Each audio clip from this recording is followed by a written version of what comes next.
Bismillahirrahmanirrahim. Hoş geldiniz, sağ olun.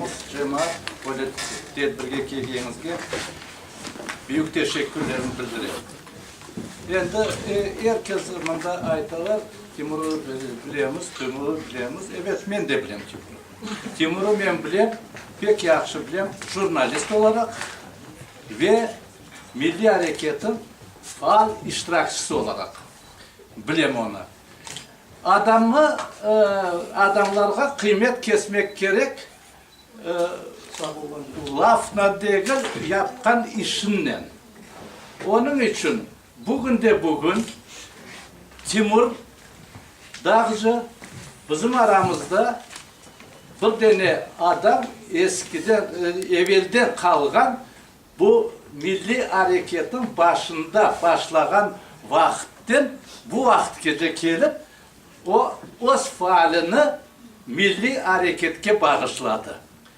Onun için Timur hakkında aytmak demek onu adam olarak göstermek değil de onu göstermek iştirakçı olarak. Onun için bugün onun yapkan şeyi, o yanda çok şey yapılmasa bile bu elinden gelen şeyi pek güzel yapıp başladı. İleride de onu devam eder degen umuttayım ben. İnşallah Allah kısmet edip onu da devam eder.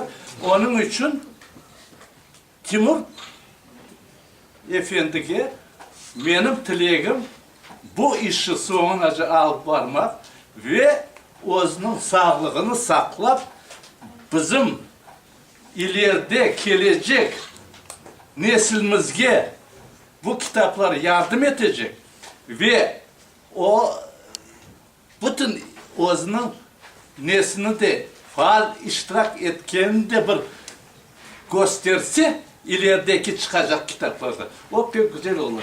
İnşallah. Çok sağ olun. Çok teşekkür ederim.